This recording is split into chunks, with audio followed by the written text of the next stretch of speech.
All right, now to talk about our module of the week, let's turn it over to Martin. Anderson includes a senior solutions engineer at Acquia and a maintainer of a number of Drupal modules of his own. Martin, what do you have for us this week? Thanks, Nick. Have you ever wanted to reveal content a day at a time in an interactive Advent calendar? There's a module for that. It's called Advent Calendar, and it was created less than a month ago in November 2023 by listener James Shields, whose Drupal.org username is Lost Car Park. It has a 1.0.0 beta 3 release, which works with Drupal 10.1 and newer, and it is actively maintained. In fact, that latest release was made earlier today. It does have some test coverage, and it has 5 open issues, 3 of which are bugs, but all but one of those issues are now marked as fixed as of the latest release. It does have officially 6 sites using the module today. And so, as some background, James had originally created a Drupal Advent calendar a year ago and shared it in the Talking Drupal channel in Drupal Slack and on his website, which is lostcarpark.com. Now, the idea was to showcase a new module every day, similar to Advent calendars that provide a chocolate or a toy each day hidden behind a cardboard door. James's initial vision displayed the content in a traditional calendar format using the calendar view module. And what he really wanted, though, was a way to present the content using clickable doors to reveal new entries.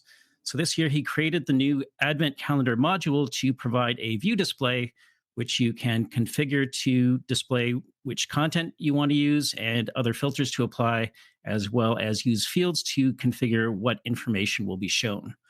The module uses a single directory component for display, hence the 10.1 requirement.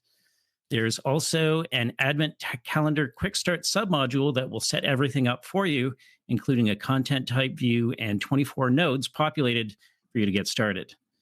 Each site visitor gets to open the door to new content as it is published each day. So for authenticated users, which doors have been opened is stored as user data, and for anonymous users, that's kept in local storage via JavaScript.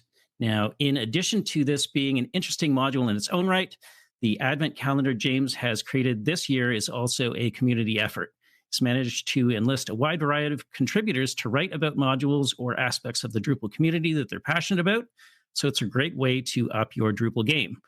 You can open a new door yourself every day at lostcarpark.com/Advent Calendar 2023 with hyphens between Advent Calendar and 2023. So let's talk about the Advent Calendar module. So interestingly enough, I had gone to the Advent Calendar site and I was like, looking at it, and then I went to James's profile and I was looking at that and I was like, oh, there's an Advent calendar module. And I'm like, oh, that makes so much sense. And then I was like, I just started spiraling. I was like, oh man, I'm going to set this up next year for my kids. Like, this is going to be great.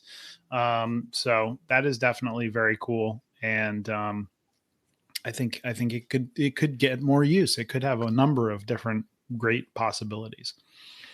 I go ahead, Ron. I was just going to say, at our house, we usually do an Advent every year just for funsies. But as the kids have gotten older, in order to kind of make it more interesting, what they've tended to do is start to make it like a puzzle. So someone will take a day and they'll write a riddle, and then if you go to wherever the place is, there'll be another riddle to go to someplace. So you have to like follow the trail to figure out, like, it's a whole game they play. This would actually work out really well for something like that, because you could kick off everything from there, and you could also set up each node, give them that authorship so they can have control over how to start or whatever they're trying to do, and no one else would be able to see it. So I might have to join you in doing this next year as well, John. That's super interesting. I like the idea of like the authorship thing. As a side note, Nick, you may be interested to know that our Advent calendar this year is Marvel Lego, or Lego Marvel. Oh, cool. Right. My son was very happy to get Spider-Man in his sweater. Could be considered an ugly sweater, but I don't think it's that ugly. So very interesting. In kind of a meta approach that James had taken. Actually, day 3 of his calendar this year is actually a write-up about the Advent calendar as well. So if you're interested in sort of reading his perspective on there, you can also check that out on his website. And you can follow John Cool. in his spiral into the Advent calendar wormhole. Nice.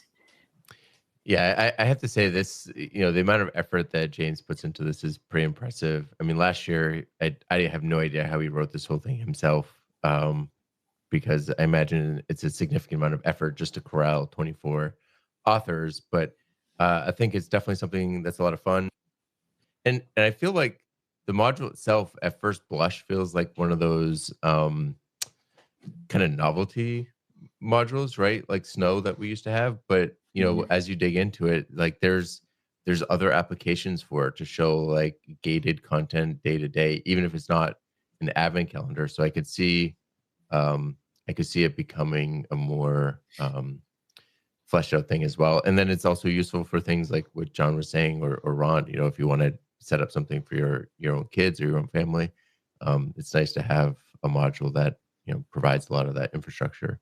So yeah, it's definitely a cool project. I think it'd be pretty fun if some of the sites that are using this would, actually share with James some of the ways that it's being used, because it'd be just really interesting to see different ways that people are using it. So hopefully those people reach out and share that. Yeah, and Nick, you were just saying about some of those different ways, and it suddenly reminded me of you see this pattern all the time where you'll have somebody like sign up to a mailing list, and like for 30 days you're going to get something every day, like it's it's an educational thing or it's a lead generation thing, whatever. You could use this for that as well, and so you're not having to rely on email, having to rely on sending an email necessarily, and then getting people to come back every day, which is great for views on your site or your app. It's an interesting use case. Absolutely. Awesome. Well, thank you, Martin. And if our listeners want to get in touch with you, what's the best way for them to do that? On Drupal.org or various social platforms, they can find me as @manclue. Awesome. See you next week.